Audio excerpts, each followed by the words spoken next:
Aqui, em Oliveira do Hospital, o último fim de semana conheceu o maior número de vítimas, de desalojados, de desempregados, de pessoas atingidas pelos fogos.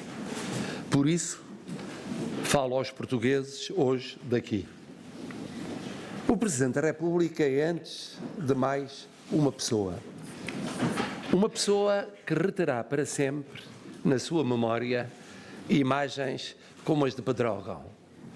Pedrógão, rodeado pelo fogo, com um autarca perdido, a confessar que só na manhã seguinte descobriria quantos corpos estavam naquelas casas a arder, ali mesmo ao lado. Ou as histórias dos populares a combaterem fogos, em desespero, tantas vezes isolados. Ou a aventura generosa daquelas colunas de bombeiros, vindas do outro lado de Portugal, para lutarem noite fora em terrenos e condições acabadas de conhecer. Ou agora, nestas beiras, como dois irmãos morreram para salvar colmeias, sustento e razão de ser da sua vida. Ou uma aldeia, várias aldeias, tocaram o sino a rebate, reuniram os anciãos na igreja e fizeram aquilo que se fazia há 100 anos para apagar as chamas. E o heroísmo de milhares de operacionais, como as corporações de bombeiros, que há pouco saudei, e de muitos lugares que sozinhos tiveram de resistir pelas suas terras e pelas suas gentes. E ainda dezenas e dezenas de testemunhos de perdas de tudo, dos avós aos pais, aos filhos, aos netos, aos maridos, às mulheres. Mais de 100 pessoas mortas em menos de 4 meses em fogos em Portugal. Por muito que a frieza destes tempos, cheios de números e de chavões políticos, económicos e financeiros, nos convidem a minimizar ou banalizar, estes mais de 100 mortos não mais sairão do meu pensamento, como um peso enorme na minha consciência, tal como no meu mandato presidencial. Também por isso, por ter sentido chegar à tragédia e depois a ter confirmado de perto, estive onde estive em junho e estarei nos próximos dias onde estarei.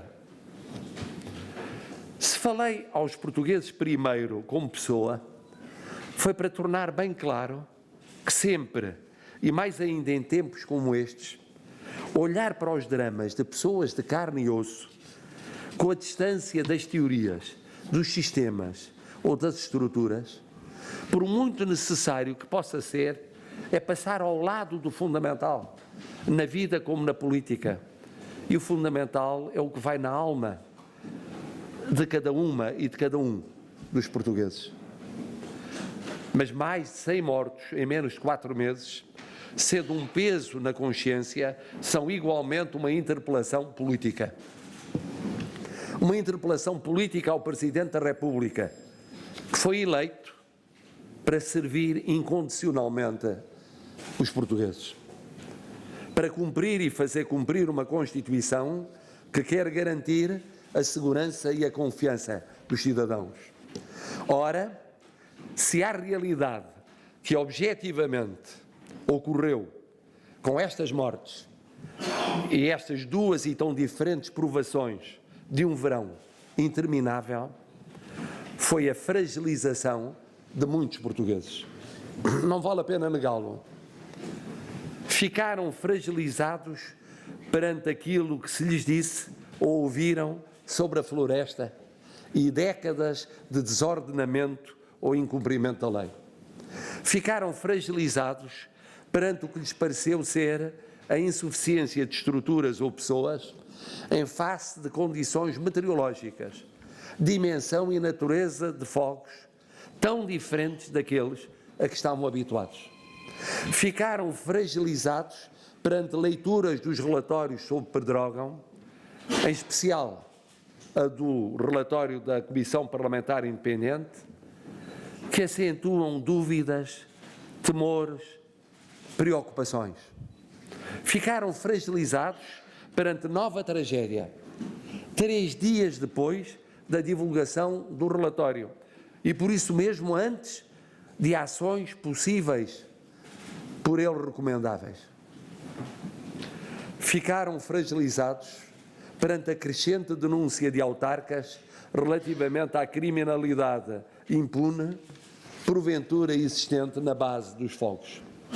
Ficaram, sobretudo, fragilizados perante a ideia da impotência da sociedade e dos poderes públicos em face de tamanha confluência de catástrofes no tempo e no espaço.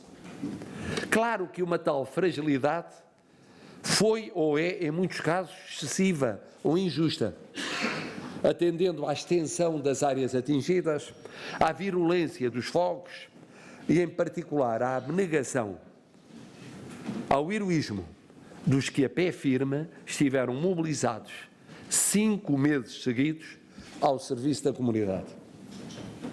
Mas o certo é que a fragilidade existiu e existe e atinge os poderes públicos e exige uma resposta rápida e convincente. E agora? Agora que se junta a interpelação dos que prematuramente partiram à exigência indignada dos que ficaram, o que pode e deve dizer o Presidente da República? Pode e deve dizer que esta é a última oportunidade para levarmos a sério a floresta e a convertermos em prioridade nacional, com meios para tanto, senão será uma frustração nacional. Se houver margens orçamentais, que se dê prioridade à floresta e à prevenção dos fogos. Pode e deve dizer que, por conseguinte, deve haver uma convergência alargada, porque os governos passam e é crucial que a prioridade permaneça. Pode e deve dizer novamente que espera do Governo que retire todas, mas todas as consequências da tragédia de Pedrógão, à luz das conclusões dos relatórios, em especial do relatório da Comissão Parlamentar Independente, como de resto o Governo se comprometeu publicamente a retirar. Pode e deve dizer que espera que nessas decisões não se esqueça daquilo que nos últimos dias confirmou ou ampliou as lições de junho e olhe para estas gentes, para o seu sofrimento, com maior atenção ainda do que aquela que merecem os que têm os poderes de manifestação pública em Lisboa. Pode e deve dizer que abrir um novo ciclo inevitavelmente obrigará o Governo a ponderar o quê, quem, como e quando melhor serve esse ciclo.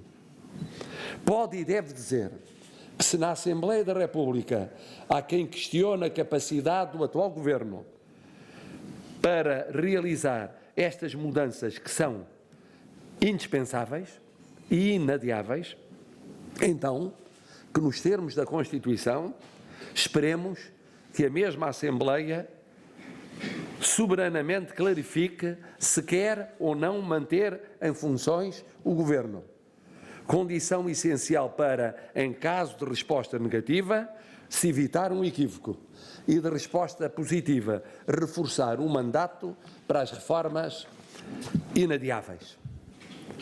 Pode e deve dizer que reformar a pensar no médio e longo prazo não significa termos de conviver com novas tragédias até lá chegarmos.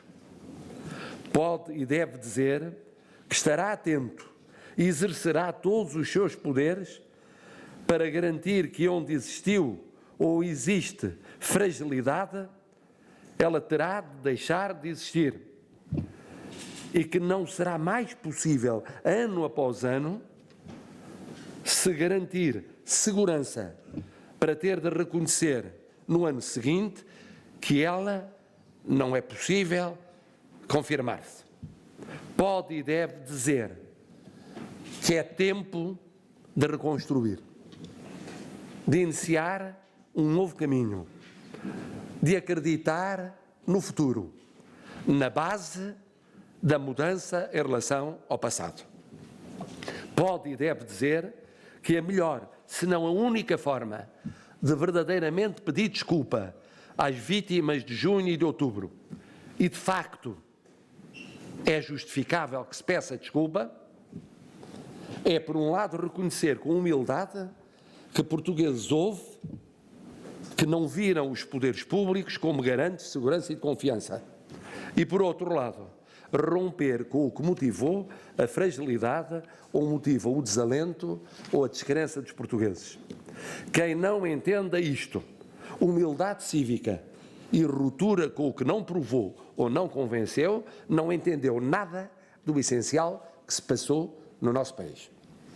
Para mim, como Presidente da República, o mudar de vida neste domínio é um dos testes decisivos ao cumprimento do mandato que assumi. E nele me empenharei totalmente até ao fim desse mandato. Impõe-no milhões de portugueses, mas impõe-no, sobretudo, os mais de 100 portugueses que tanto esperavam da vida no início do verão de 2017 e não chegaram ao dia de hoje.